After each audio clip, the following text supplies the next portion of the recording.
So Jeff, talking about control, controlling life, that's the biggest joke of all.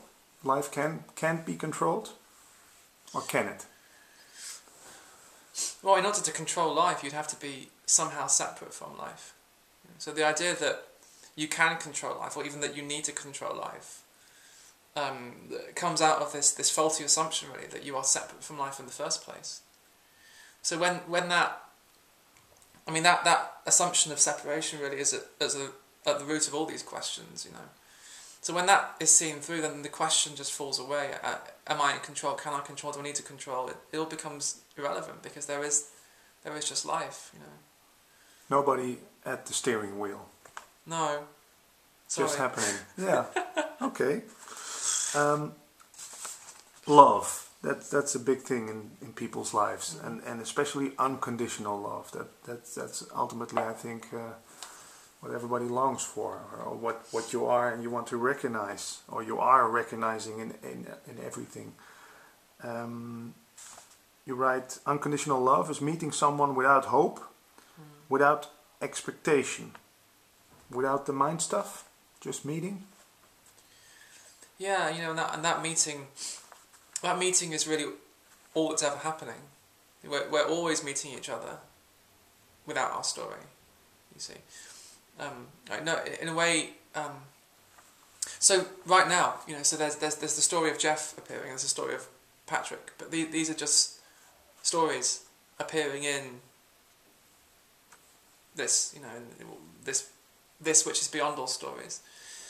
So beyond the story of Jeff and the story of Patrick, what could possibly come between us? You know, in a way, it's our stories that appear to come between us. The story of me and my past, you and your past, me and my beliefs, me and my religion, me and my blah blah blah blah. But beyond those stories, I mean,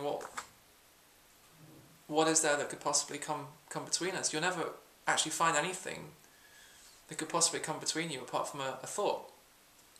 And of course, it begins with the thought, me and you. That's where the division begins. You know, in a way, it's the origin of all violence.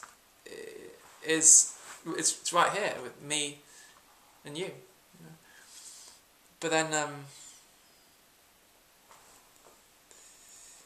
and you could say that love is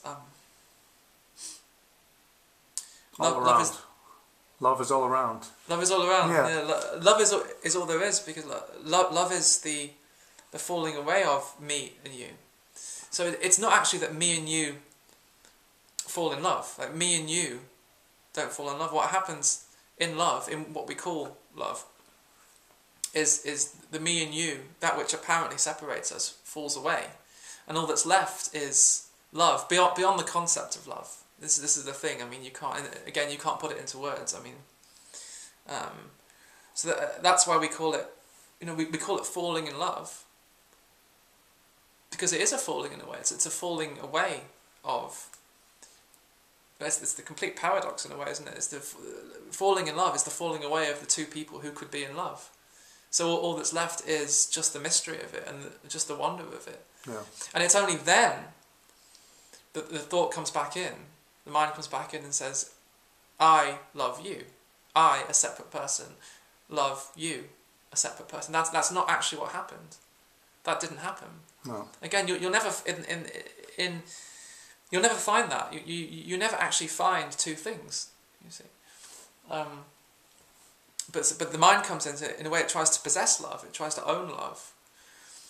You know, so I love you, and then it moves into I. Therefore, I need to keep you. I need to keep you. I need to keep you with me. Give me love. Give me love, and that's where the manipulation begins. Yeah. But actually, you know, real love. It's not, in a way. It's not about getting anything. It's about, if it's anything, it's like a total loss. You know, it's like the loss of me and you. But also the loss of a sense of being an individual, a separate individual. Yeah, but that's the thing, that love isn't something new that comes along. It's not that me and you fall away and something new called love, something new that wasn't there before comes in. What's revealed is what was always there. It never went away. It just apparently was obscured by this me and you game. So it's like the me and you trying to be in love paradoxically ends up being a disaster. being a disaster. Yeah. Yeah, but maybe that's why it's there. Maybe in the end it becomes it becomes exhausting, you know, this me and you game. And so in the end, you know, that exhaustion is just pointing to this love which is beyond this me and you game. You know, because the manipulation thing, the control thing, doesn't work in the end, really.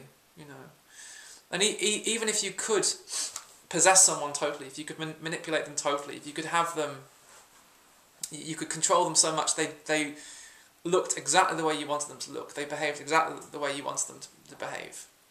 Love is gone. Yeah, it wouldn't satisfy. It couldn't. No. It couldn't. Because what we really long for actually is the absence of all of that. If we're honest, and that's you know, what we really long for is unconditional love. Unconditional love, you know, and you can't get unconditional love through manipulation, because it's there before the manipulation even begins. It's already there. Yeah.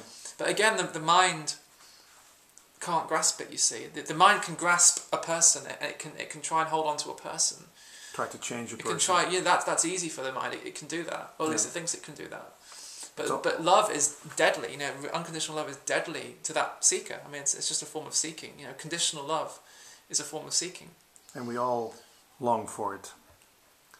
We long The for person unconditional does. love, and we, in a way, it's quite innocent. You know, this conditional love. You know, the way we manipulate other people, we try and control them, we try and possess them. In a way, it's a desperate attempt of the mind to reach unconditional love. So it's like even conditional love in the end is pointing to unconditional love. Yeah. You see, so everything points back to that in the end. See. Okay, Jeff, concluding, there's a new book coming out of you. Is there? Yeah, I heard. Okay. Yeah, over here in the Netherlands. Don't buy it. It's terrible. No, it's a terrible book. No, it's a wonderful book. Should we It's use written it? by a wonderful, enlightened man. Yeah, which you can buy little miniature puppets Yeah, of. miniature puppets. But what's the book called? I have no idea. Come on, Jeff. No, I really don't. I know. think it's a Dutch translation of Should we start this bit again? yeah. Let's start this bit again, because the publisher probably won't like it.